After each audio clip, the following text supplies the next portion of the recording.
এতটা পরিমাণে গরম পড়েছে, এই গরমে যে কী রান্না করবো 3 বেলা এই ভেবেই কিন্তু আমার সময় নষ্ট হয়ে যাচ্ছে।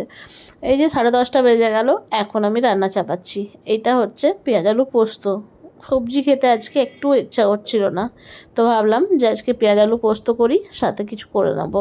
তা করতেই দরজার সামনে দেখলাম মাছ এসছে, মাছ বিক্রি করতে এসছে। তো মাছ নিয়ে নিয়েছি, কাতলা মাছ নিলাম। তো ভাবলাম যে এখানে পেঁয়াজ আলু পোস্ত হবে আর হবে কাতলা মাছের দই কাতলা।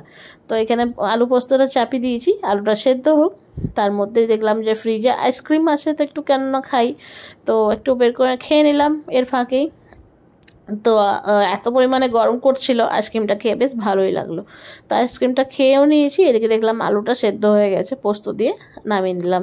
তারপরে কড়াই তেল দিয়ে মাছগুলো ভেজে নিচ্ছি। মাছগুলো ভেজে নিয়ে এই যে মাছগুলো হালকা করে ভেজেছি, যেহেতু দই কাতলা হবে, দই কাতলাতে মাছটা বেশি ভাজতে নেই। তারপরে একটু চিনি, একটু গোটা গরম মশলা, আর এখানে আদা জিরে কাঁচা লঙ্কা আর পেঁয়াজ রসুন ছিল, এগুলো সব বাটা মশলা দিয়ে তারপরে হলুদ নুন দিয়ে ভালো করে কষিয়ে নিলাম মশলাটাকে। তারপরে দিয়ে দিলাম একটু দইটা 3 চামচের মতো দিয়েছিলাম, 500 মাছ ছিল।